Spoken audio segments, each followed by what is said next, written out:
Hello everybody and welcome back to Mounties Midweek. I'm Drew Patrick. On today's show, we talk track and field records, men's and women's basketball, plus I go out of my league with the men's basketball team.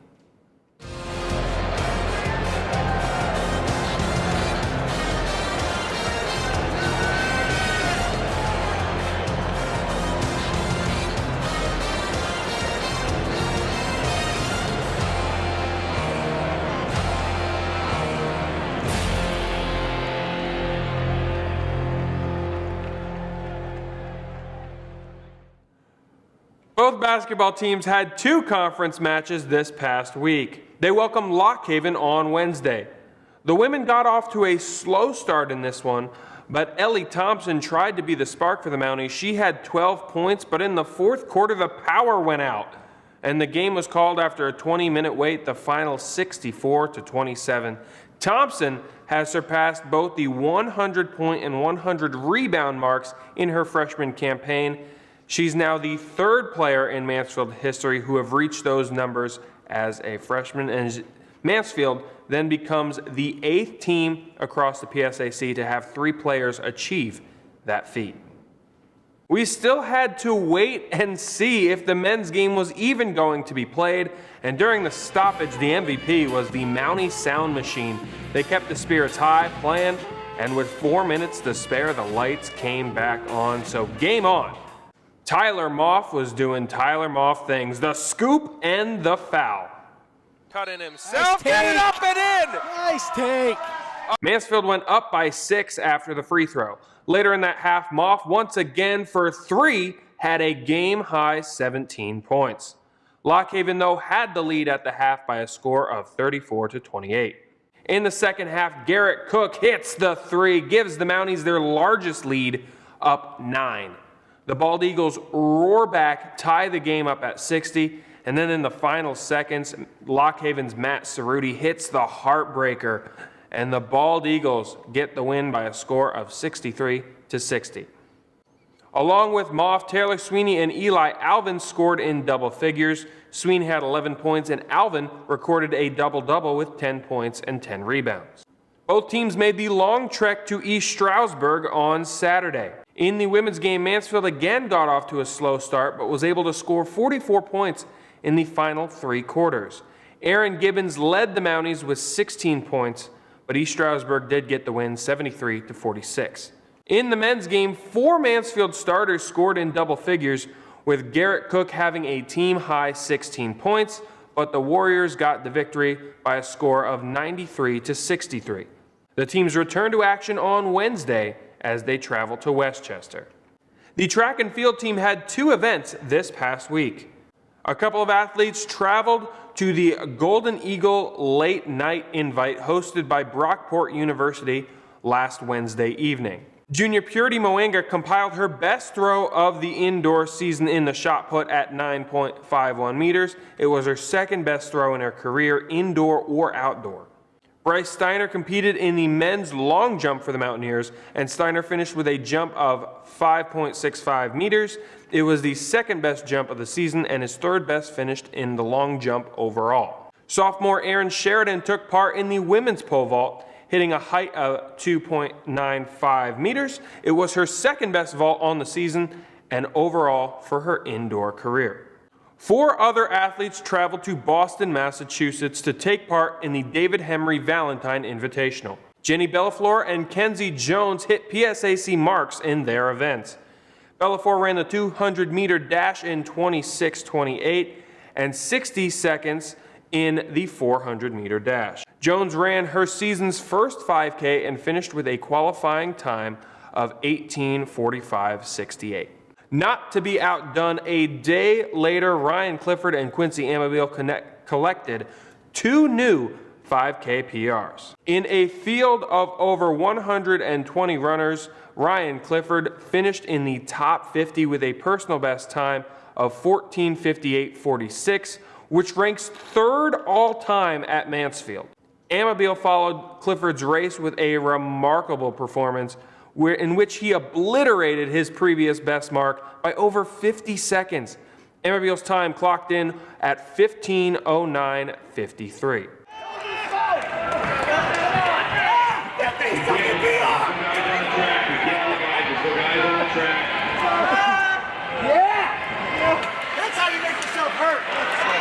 As of this past weekend, Clifford and Amabile now have the top 2 5K times in the PSAC. Next up, the team travels to Cornell on Saturday, February 16th. Now let's take a look at what else is coming up this week for Mansfield Athletics.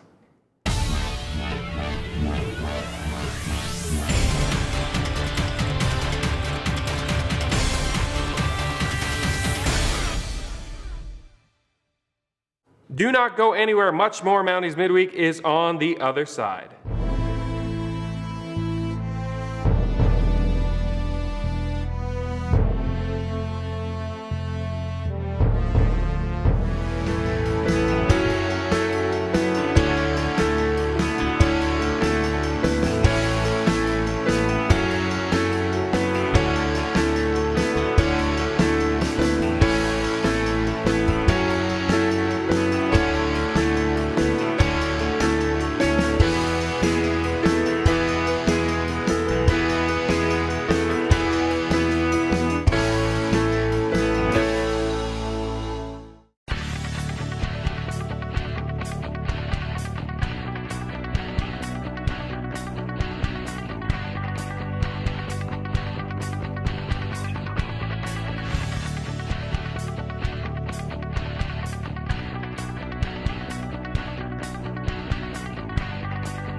Welcome back here to Mounties Midweek. Let's talk track and field now as we are joined by Ryan Clifford and Quincy Amabile.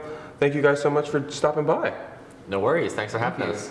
So this past week, a trip up to Boston, Massachusetts for a meet you guys ran in the 5K there. What is it like, because you aren't in the same heat? And first of all, we're in a 5K talking about heats. So a big meet like this, what are the challenges of that? I know for me, me and Quincy, we've kind of been racing the whole entire season together.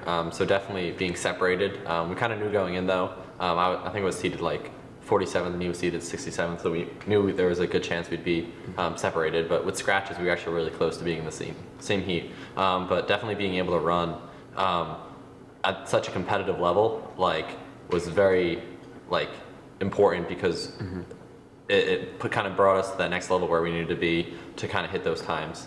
So that was good for Boston. And Renzi? I guess my strategy almost for every race is to just hang on to Ryan as long as I can and then just try to survive from that point.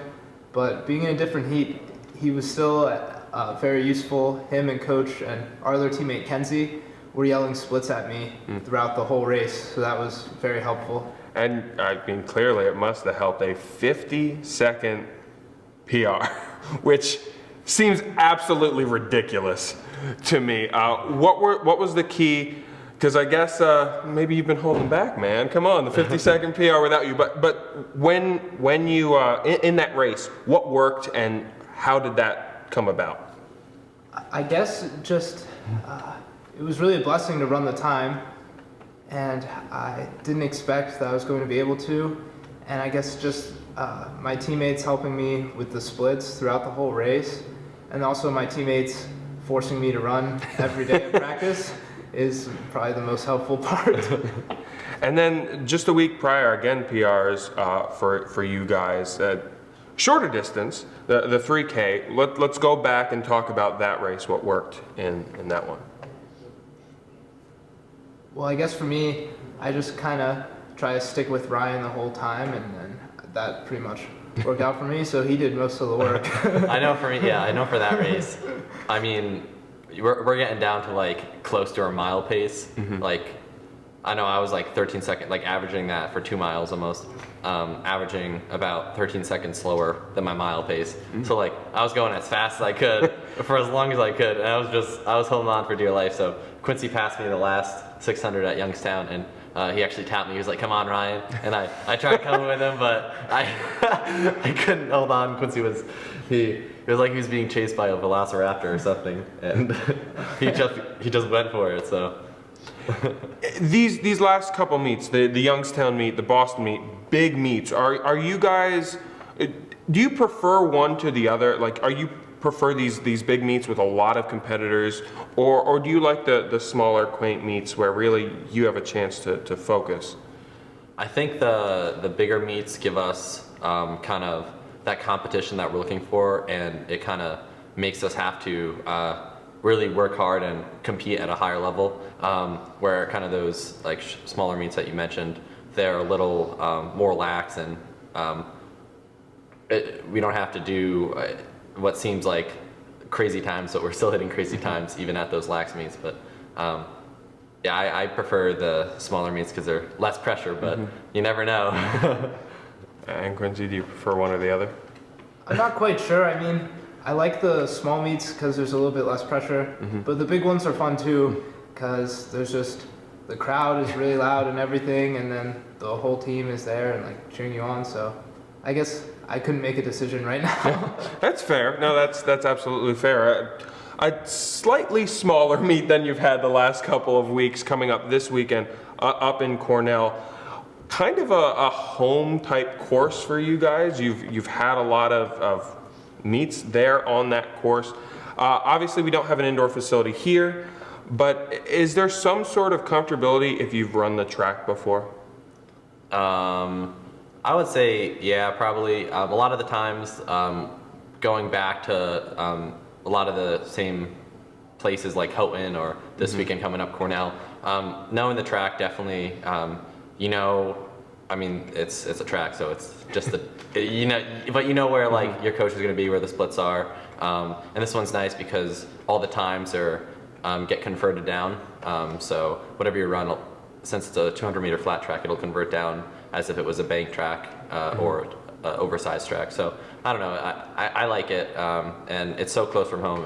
We don't have to do it overnight, and that's a whole other thing. So yeah, I like that a lot, actually. And then I guess same thing to you do you like the familiarity with these tracks, or do you like the new experience?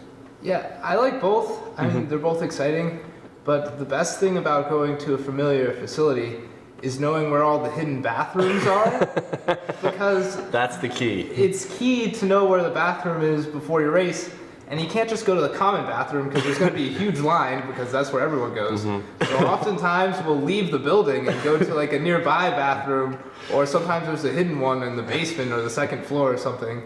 So that's my favorite part. Nice. We are so good at finding hidden bathrooms. It's unreal. All right then. Let's switch gears and talk about practice or the way you've practiced. Of course, there's that video of you, Ryan, shoveling the track and running the track. First of all, what's going through your head? You're like, I'm gonna shovel. There's a lot of snow on the. Well, I just want a disclaimer. Quincy also shoveled with me, even though he didn't get the credit. Right. Quincy was there shoveling, but you know, I hate the treadmills, and when you're like 6'2" like me and running on the treadmills, you almost fall every single step you take. So, and you're like also trapped, and it's just this whole entire debacle. And I've done this for the past couple of years, just shoveling the track and just being able to move the snow. It's a whole workout on its own, and then being able to actually just work out and have that sense of accomplishment that you actually worked out on something that you like worked on. It's awesome. So, and definitely being able to have the track cleared for my other teammates, the sprinters, mid-distance runners, distance runners, you know, they were doing workouts on the track. It was kind of funny because the snow melted, and the only lane that was covered was lane 2 because we put the snow. Put all the snow. Yeah, but it's all melted now. Actually, the track's covered again, but whatever. Well, that's just the way it works. Weather. Well, thank you guys both so much for stopping by here. Thank you. And Mounties Midweek will continue right after this. Do not go anywhere.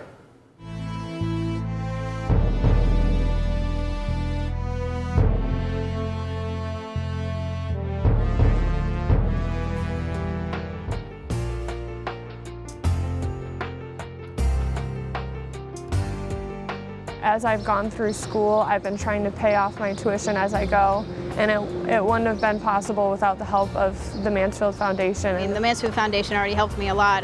As of right now, I don't have any school debt. whatsoever. And I know the Mansfield Foundation has definitely helped with all the scholarships that I've received over the years for that. The Mansfield Foundation has helped me out several times throughout my college career. They have helped keep my finances intact. If you have any sort of instincts, you can get a feel of good people and bad people. Like the people at the foundation are as straightforward as they come.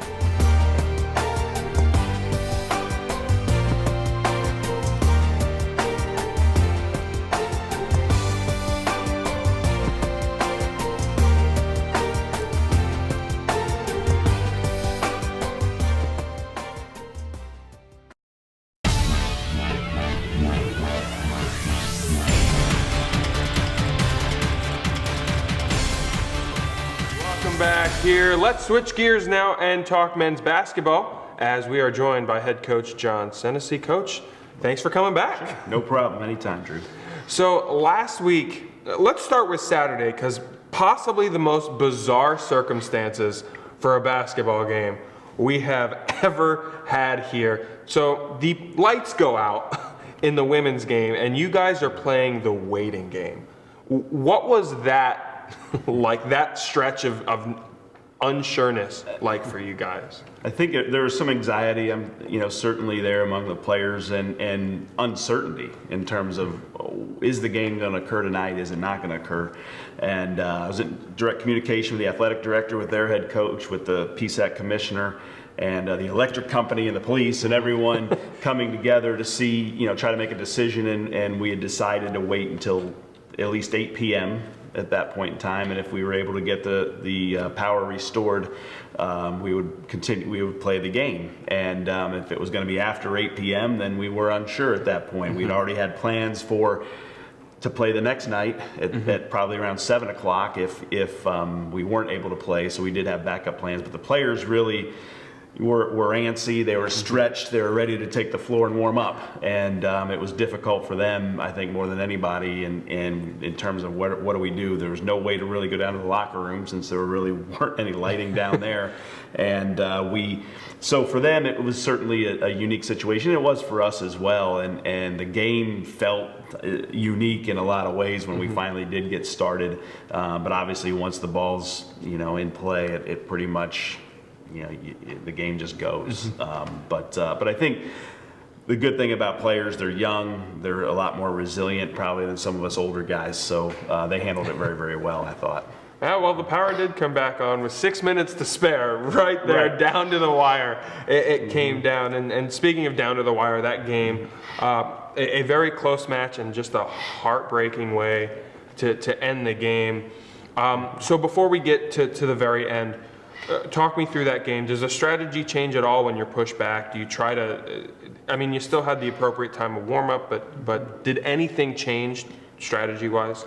Nothing changed from our end, strategy-wise. We knew what we wanted to do going into the game defensively. We knew what they were going to do at both ends of the floor. So for us, it was let's go out and execute our game plan, regardless of whether we tip the game at 8:30 or 7 o'clock the next day, whatever it may be. So the game, we did have double-digit lead there, and with our lack of size, maybe lack of depth, and lack of winning experience probably kicked in, where an 11 or 10 or 11 point lead, many teams would have turned into a 20-point lead, and instead we didn't, and it went the other way on us. So, what do you say post game in that locker room, or what do you try to say to a group when a game ends like that? Obviously, there was emotion on the court. You're upset that that's how the game ended, but what do you have to say as a coach to the group? I can tell you exactly what I did say, and number one is that one stings. That game is going to sting for a little bit here, but I felt we played well enough to win the game, and should have won the game. And it's okay to give that kind of effort and execute things the way we did, and still come up a little short on a scoreboard. And that's life in a lot of ways. And a couple guys were really down on themselves for the mistakes that they made down the stretch in the last 12 seconds of that game. But had we not played the first 19 minutes and 48 seconds of the second half the way we did, we wouldn't have had a chance to lose the game in the last 12 seconds. It would have been lost well before that. We had scenarios in play during the timeout with, I think it was 11.8, 12 seconds left, whatever it may be, for what would happen if we miss a free throw, if we make both free throws, how we were going to play the next defensive possession, and everything that occurred in the last 12 seconds was the exact one thing we never had a plan for. Whether we weren't going to foul, well, we end up fouling. Well, we didn't want to do that. We couldn't get a rebound at the end. We were going to foul. We had a lot of different things that we were going to do, and none of it was able to actually happen due to what occurred on the court. And I think it was a great learning experience. You learn a lot more from losses, in my opinion, than you do from games that you win. And it was a great experience, whether it was it wasn't good, or it wasn't obviously a good experience, but it was an experience that we're going to learn and draw from moving forward. And I think the good thing is we had the next day off from practice. We didn't have a day to, I think it was a day for us to feel that sting a little bit and not come back and practice. And then we practice again on Friday, and by practice on Friday, it was almost like we didn't talk about it anymore. It was over. Let's move on and prepare for our next opponent. And a moment I noticed at the very end of that game, obviously when Lock Haven is celebrating and a couple of our players are down, Tyler Moff was down covering his head. And I remember coming right out of the handshake line, Keith Farmer was the one who sprinted over to him to pick him up and said, hey, you're the captain. You got to keep your head up here too. When you have young players who are willing and able to do that and really just try to be a leader when their leader needs that help, how does that help your team? And when you see that happen, what do you feel? Well, Keith Farmer individually has come a long way in a short amount of time, I think, in terms of his development, not only as a player, but as a teammate, as a person, as a freshman. I mean, that's rare that you see something like that, where a freshman, is able to walk up to a captain, a leader, your leading scorer, and arguably your best player, and pick him up a little bit. And I thought that was, Keith's done that a couple times in situations in practice that you kind of think, wow, that's pretty impressive for a young guy. And that certainly helps. I think it gives Moff some reassurance that, hey, look, it's not your fault. We all did this together. We are not one person. Everyone's looking at themselves in that point and say, I missed a box out, or I missed a shot, or I should have done that. We all did. Coaches make mistakes during games as well. And had I used a timeout differently, or had we changed defenses in a better way, it could have affected the outcome of the game for sure. So, it tells me that with Keith Farmer as a freshman doing that for an upperclassman captain in that situation, tells me that we have a pretty good culture in our program right now, and I'm proud of that.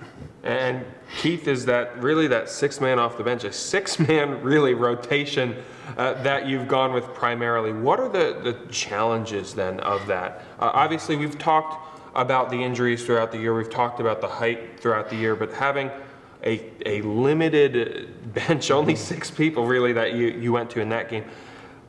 How does that affect the way you strategize and the way that they come out and play? It impacts the game from a fatigue standpoint. However, in that Lock Haven game, they have about a 6-man rotation a lot as well, and their leading scorers typically play 38 to 40 minutes, as do ours.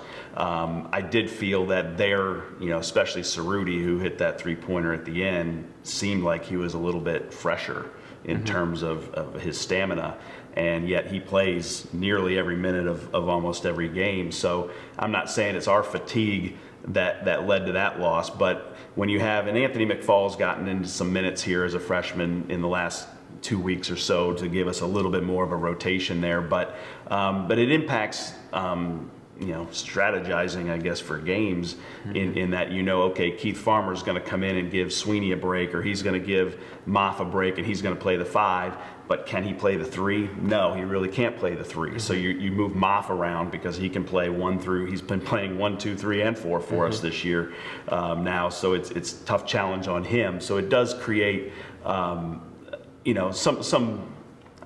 some tough situations for us to try and compete with teams that'll go 10 deep or more that we've seen this year. And we don't even have 10 players to put into a game at this point. And with Marshburn's injury, I'm not sure when he'll be back. If he comes back this year yet, that's yet to be seen. So we're looking at playing 6-7 guys for the most part the rest of the year, and it really impacted us this past weekend. So you had this home stretch here, got a couple of non-conference victories in it, and then now the gear switches a little bit. Of course, you were on the road at East Stroudsburg. Let's talk about that game. First game back on the road after a 5-game home stretch. How do you try to get the rhythm back? Because it gets broken up when you go back on the road, and that's not a short trip. Right. Once again, students that age are pretty resilient, so they respond pretty well. But we did depart Decker Gym at 8 a.m. And for a college guy on a weekend, that's probably not the ideal time. They want to be waking up and getting ready. But that's the reality of our team. And it's funny, I had a conversation with Millersville's coach prior to their game here, and they drove up the night before the game, and he discussed situations where we could come up the same day, but we'd have to leave at 7 or 7:15 in the morning. And I said, well, that's when we left to come play you. I mean, that's what we do. That's the Mansfield, we have to travel a little bit farther distance for every one of our games instead of just 1 or 2. But I think, everybody was on time. We departed on time. We had our usual pregame meal, and it hadn't been 5 straight home games is certainly a stretch there, but it was in a fairly short amount of time in terms of the calendar. It wasn't over a 3-week time frame, so it had been not that long ago we traveled, and I do think that the routine of that day went pretty smooth. I felt on game day. We had an easy trip there. The weather was good, so we didn't get held up anyway. We started the game on time for the most part, and everything seemed pretty good going into it, except the fatigue of our players, I felt. Yeah, nothing like the last trip down there to East Stroudsburg last year when there was some chaos there. Right. But in the game, what happened that gave East Stroudsburg the edge in that game?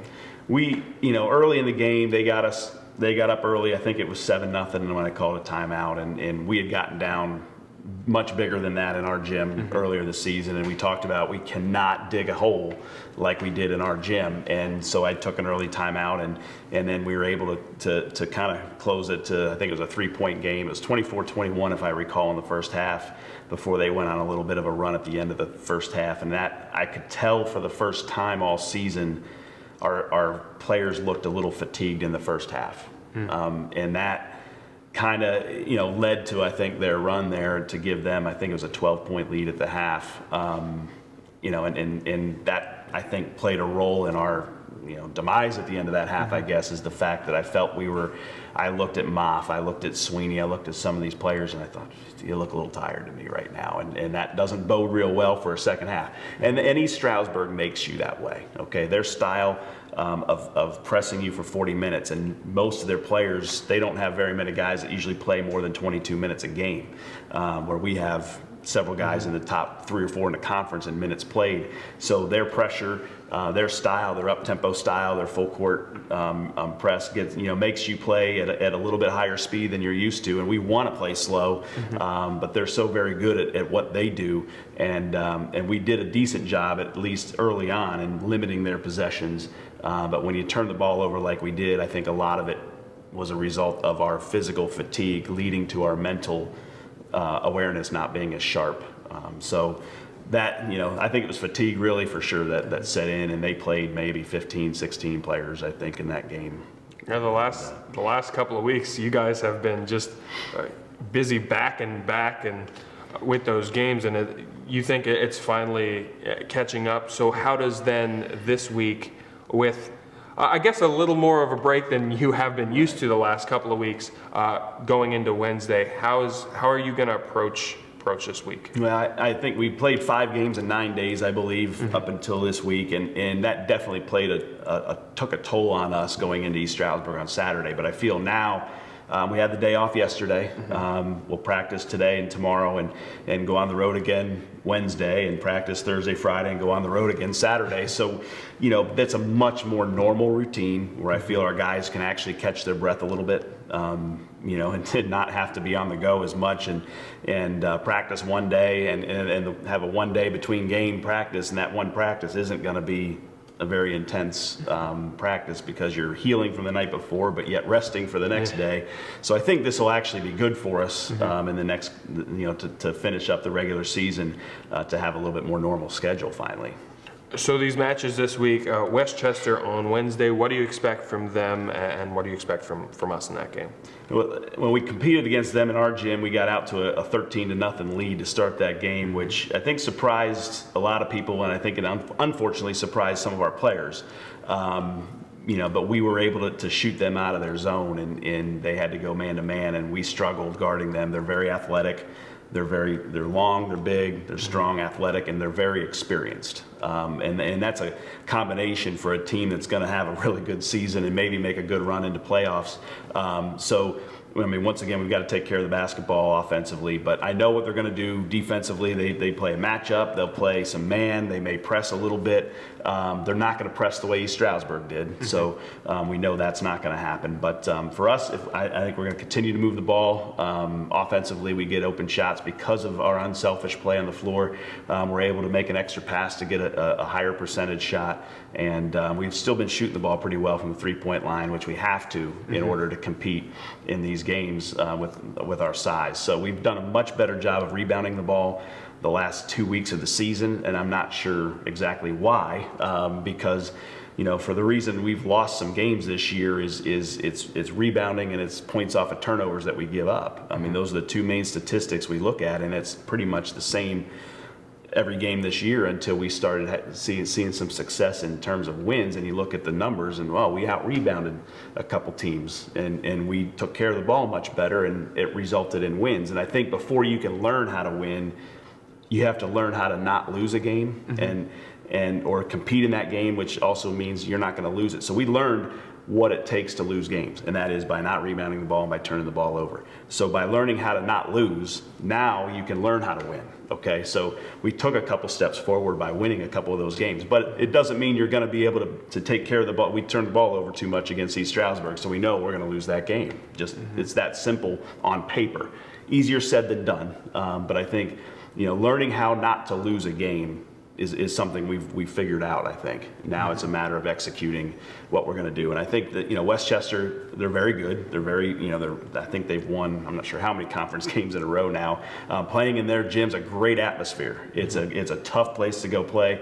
And similar to East Stroudsburg, it had a great atmosphere there on Saturday. I don't know how. I mean, seemed like there weren't too many empty seats. So it's a fun environment to play in. But I expect us to play hard and compete, and hopefully not be as winded early. And then you guys hit the road then again on Saturday as you guys travel to Kutztown. What do you expect in that matchup? I expect us to play a lot better than we did the first time we played Kutztown. That was a game I was not happy with the outcome of that game, but I wasn't happy with our effort through a lot of it, the performance we had. The pregame, everything that day was just it was a bad day for Mansfield men's basketball, that Kutztown game at home. So I expect us to definitely be prepared. They do have some, I'm not sure, I think one of their better players was injured on Saturday. I'll do some research on that and find out what the status of his participation on this coming week will be, because that could impact how our strategy going into things. But they have Anthony Lee, and when you have a guy like Anthony Lee who can just score the ball the way he does, he'll keep them in any game, and they'll beat some teams that maybe they're not quite as good at on paper because of a guy like Anthony Lee. And not only, he's a really good person too, Anthony is. So but he's tough, and we've got to do a better job of guarding him, but it's easier said than done with Anthony Lee.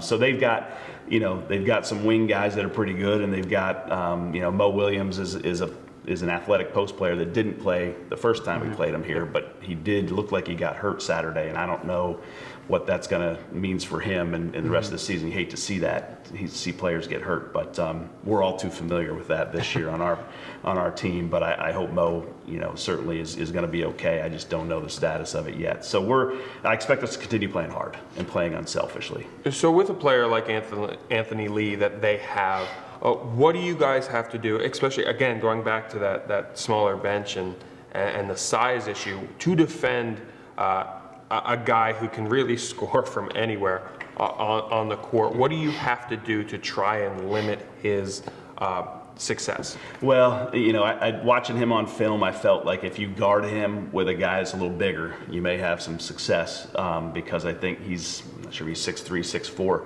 6'4". So I wanted to guard him with Marshburn, our first game in our gym with them, but Marshburn did not play in the first half of that game, and then in the second half he did have a very good second half.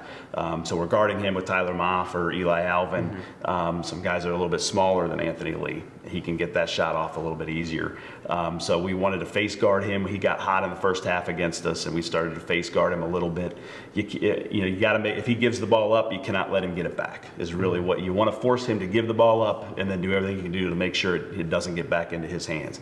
I mean, he can shoot it from anywhere. He's got a quick release, and you can be right up on him and get a hand up, and he doesn't seem to care. So he's that good of a player, and so hopefully we can limit his touches on the offensive end for them and limit their overall possessions, which will help keep his points down, which should then also keep Kutztown's points down. Well, Coach, thank you so much for stopping by. We wish you the best this week. Appreciate it. Thank you. Mounties Midweek will roll on after this. Do not go anywhere. All right. We are all set.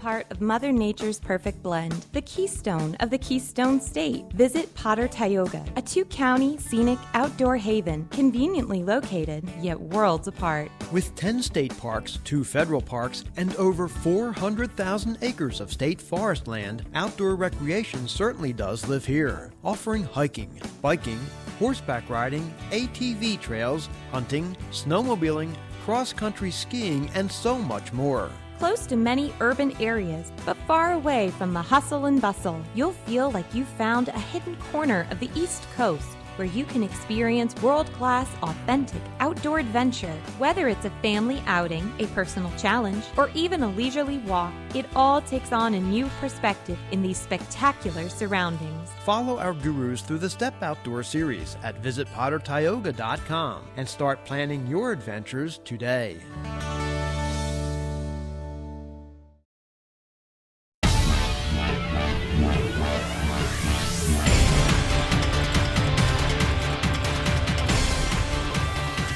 Welcome back here to Mounties Midweek. Let's talk women's basketball now, as we're joined by head coach Mike Whitling. Coach, thanks for stopping by. Yeah, thanks for having me. So let's start with possibly the most unique circumstances that I have ever seen in a game, when you see your players driving down the court and then all of a sudden the lights go out. Have you ever been in any sort of experience like that in your coaching career? I can't say that I've ever been a part of an experience like that. Definitely been a part of times where the lights have gone out but have come right back on, but never a time where the lights have gone off like that and the game had to end early. So yeah, that was a real neat experience, I guess. And yeah, so I asked the officials about that too, and none of the officials had been ever involved in something like that, so quite an experience. Yeah, and in that downtime waiting to see if the lights were coming back on, and obviously the game didn't continue, but what did you have to do, you and Coach Davis had to do to try and keep the team still amped and ready in case the lights come back on, but also, they were having some fun with the cheerleaders as well. But in that downtime, if you're waiting for the lights to come back on, which they didn't for you guys, but what do you have to say to your group to keep them still in that mindset? Yeah, I think unfortunately it's just a waiting game in that sort of circumstances. But you know, I love how our team, you know, interacted with our cheerleaders, and we had like a little dance party going on there. I love that stuff. I love that builds team camaraderie, and I like that went on. I really think that helped our team chemistry out, and you know, past that, it's tough to stay mentally ready. I would have hoped that they would have given us a couple minutes to get it ready afterwards, but no, I really appreciate the ladies and how they handled that. I thought they handled it really well. So let's talk about that game as a whole. Obviously, it didn't go the way you would have liked it to do. What were some of the things that just went wrong in that game? Yeah, so first and foremost, I mean, I thought we had a really good start defensively. To hold that team to 13 points in the first quarter, I thought was good. You know, that was a game where, you know, it just seemed like there was a lid on the bucket, and we couldn't score like we know we can. Then once it gets to a certain point, then you know, they got a little bit more confidence, and they started hitting some shots, and you know, the rest is, I guess, history. So you've had some stellar play from the forwards this year. Mia Leonard, really a defensive force, leading the conference in blocks. What has she added on the defensive end that really is unique to the team? Yeah, that her ability to block and time the other player's shots is something that you can't really teach. You just have to learn it and have that instinct. She's done a really good job at blocking a lot of shots and clogging up that middle and taking away a lot of layups.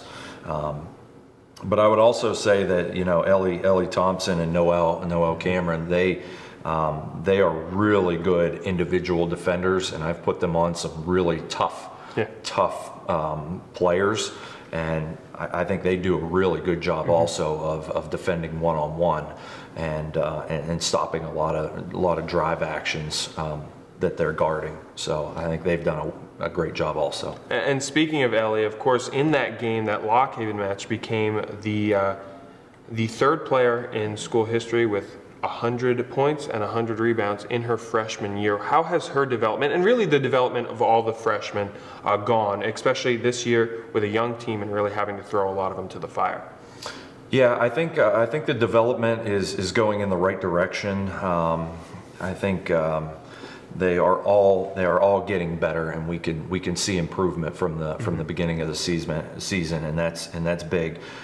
Sometimes it can get a little bit. Sometimes with freshmen and sophomore, it just gets to a certain point throughout the season, and then kind of you go through a lull, and you got to push through that and keep working to get better. You know, so I think they've done a good job at trying to battle through that. We need to take some more steps to continue to get better, but they're doing a great job. They're working hard, and we're having some fun in practice and trying to do our best to get better. Now, Coach, obviously this is a very young team. 2 seniors, one of them who really is a freshman senior. In a way, it's her first year playing basketball. No juniors, a young team. Obviously, the season has not gone the way you would have liked it to go, but with that young team, what do you have to do? And obviously, as a coach, this is a question you really never want to have to answer, but what do you have to do for this young team to try and keep the spirits up in a season that isn't going the way they want? Yeah, I think we just concentrate on the things that we can control in ourselves. You know, we're working right now on being more efficient on the offensive end. I think one of our biggest strengths this season is how well our defense has improved. And we have the ability to stop some big-time ball players throughout this league that are putting up big numbers. and shut down some teams, but we've got to be able to score the basketball, and that's kind of where the focus has been. You keep it as light as you can in practice, and you keep them focused on what we're trying to get better at, and you move on from there. So I think that's how you kind of deal with a type of season that we're dealing with right now. And is there a challenge too because of the youth on this team and them being very young? What then becomes the challenge to get them to buy in and really get them to say, hey, look, you saw what the sophomores at least saw what the seniors meant to this program last year. You can be that too. You just got to weather out the storm. What are the challenges there? Yeah, I think it comes with a lot of with players getting more experience as we go down the road. The more experiences they can see, the better off it's going to be. The challenges are that keeping them focused on the task at hand and keeping them focused on where we're going, not where we are now, not where we've been, but where are we going. And I think we have set a great foundation here, and we have a good core of players that are starting to understand what it takes to play Division II basketball. So this week coming up, 2 matches on the road, some long trips to make. Starting on Wednesday, Westchester. What do you expect from that game? Yeah, Westchester. Really good team. They play fast. They're gonna be pressing a lot of the game, and they're gonna try to get us to play as fast as possible. And that's the way they like it. They don't really like to set up offense a whole lot, but they will, and they're very efficient when they do. Their defense is very good. But I think we have some things that we can take advantage of. Maybe some offensive rebounding. I think we can take advantage of hitting them on some screening actions that we have, but the bottom line is we gotta break that pressure and play our game. These next couple games coming up here, I think it's Westchester, Kutztown, and Salem. All 3 teams are heavy pressing teams, and so that is the focus going into these games, is breaking that pressure. So. And then let's talk about Kutztown. Obviously, they have revenge on their mind. Is that going to give you guys and your group a little confidence, the fact that the last time you were here at home, you guys got the win over them? Does that give you guys confidence going into that game, or a little bit on edge because you know that they have you circled because they don't want that to happen again? Yeah, I think there's some of that, but I also think that you're exactly right. That, we should have confidence going into that game that we can break their pressure. We've done it once before. We should be able to do it again. And again, that'll be the focus going into that game. Is you can break the pressure. You put yourself in a good situation. So, there's no doubt about it. Kutztown's going to come all out at us, and we're going to break their pressure, and we're going to take care of business and give ourselves a game. So, all right. And then one last thing. Obviously, I don't want you looking too far ahead, but I do want to ask you about Salem next week, because much like what the guys saw last week with Roberts Wesleyan, you guys are going to see, and they're going to see with Salem, a team that is a non-conference opponent that you've already seen this year. So does the approach then for that game become, it's like a conference game, but obviously it doesn't count for the conference schedule? Yeah, I don't think the approach is any different. I mean, people get geeked up for conference games, but I don't think the approach is any different. I think we play the same way, regardless of opponent. It's come out, play the same way, and work on what we're working on throughout the week, and trying to get better and trying to compete as hard as we can. All right, Coach, thank you so much for stopping by here. Yeah, thanks for having me. Appreciate it. All right, and Mounties Midweek, it continues right after this. Do not go anywhere.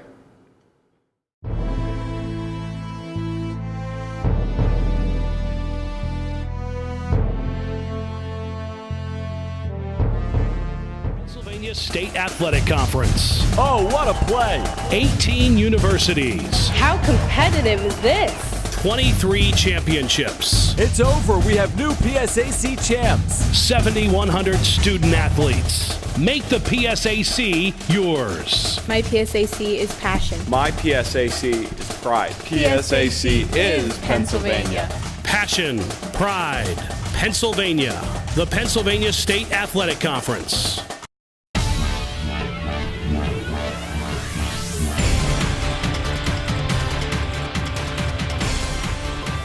I'm Drew Patrick. This is the Mansfield men's basketball team, and today I am out of my league. So we got to come up with something else. Hey, let's welcome Drew Patrick to our practice today. Special guest. He's going to get after it with us for a little while today. We're going to help him out and have some fun. So we got to have a sharp practice, mentally focused for an hour and 15 minutes. We got a game tomorrow. The bus is now leaving at 1:15. I lied to you, it was 1:30, now it's 1:15. So just be sure we're there ready to go by 1:15 tomorrow. Let's have a good practice. You like them off sideline. You like them off sideline. Let's go, boys. Get after it. Family on three. 1, 2, 3. Family. Pretty much. I'm gonna pass to you. You're gonna dribble the middle. I'm running down the floor. You're gonna pass to me. Okay. Go down the floor. Here you go. All right. Dribble middle. Dribble middle.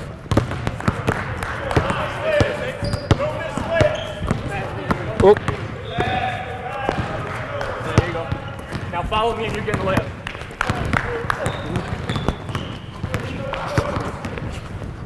Give me that. Yeah, here we go. One more time. Here you go.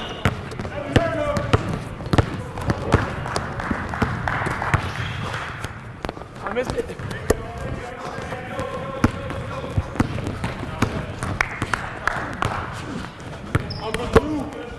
Hey! Ah! Come on, Cook.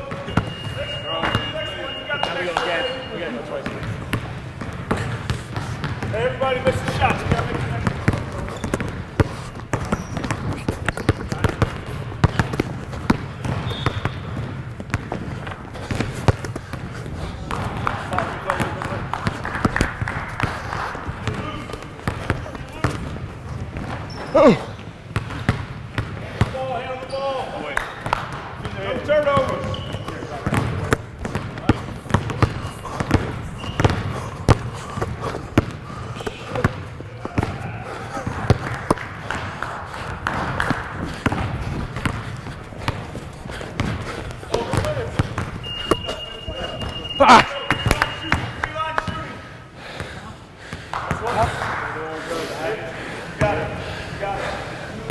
Didn't finish. Not great.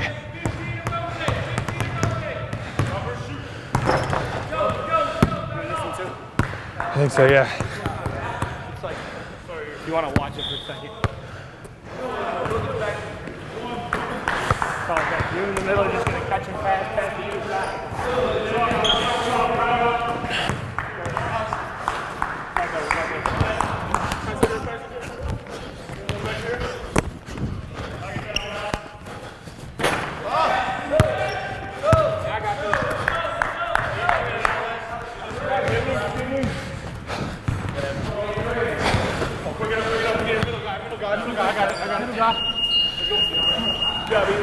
Where we at, fellas? Hey! Let's go, we got 5. We got 5. Pick it up, pick it up. Let's go, fellas. Make some shots. Good job, Eli. Good job, Eli. Push. Good. Still got 5. 6. Good shot, 5. Shot. Oh, good shot, Drew. Hey!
Cool. I gotta get out now.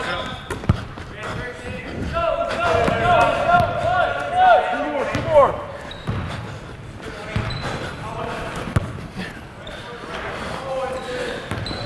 Let's go, fellas.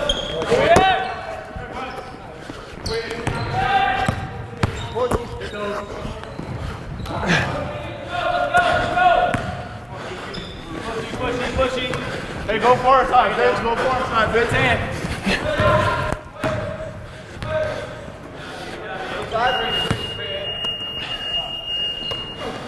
Keep going. One.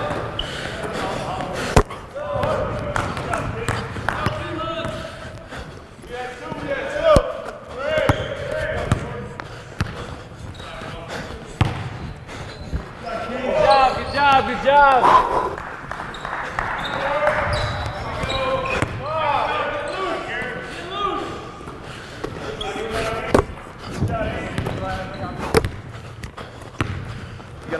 Get out. Six. There you go.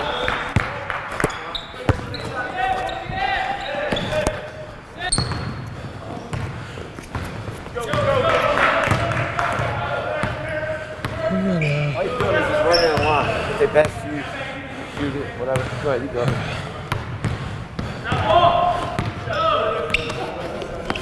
Check your strength.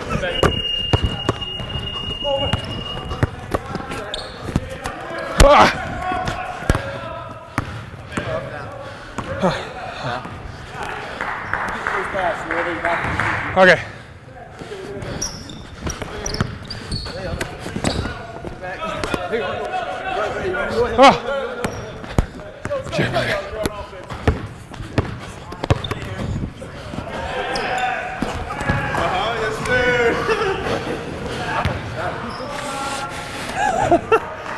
That was bad.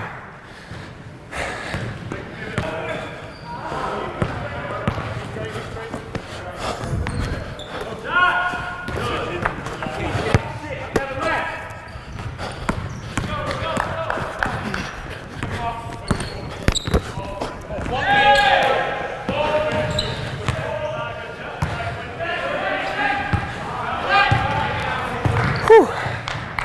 I'm tired.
I am tired.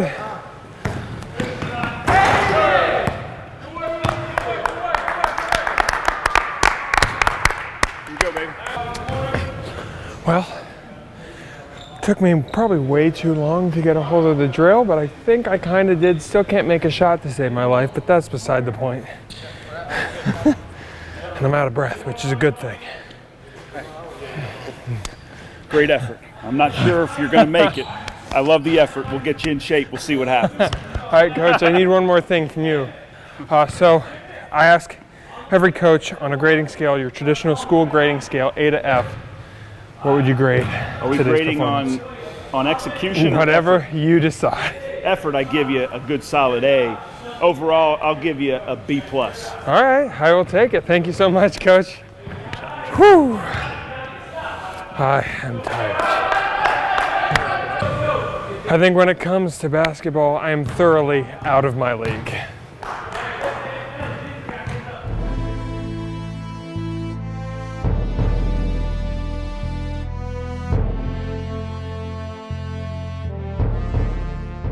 It's a small community, close-knit, it's beautiful. Now, as we join UPMC, it just opens a whole new world. Together, UPMC and Susquehanna Health are bringing life-changing medicine to north central Pennsylvania. UPMC brings extraordinary innovation to virtually every aspect of the work we do. Exchanging ideas, sharing research, it's a tremendous opportunity to learn in real time with world-class experts. Changing lives every day. UPMC Susquehanna.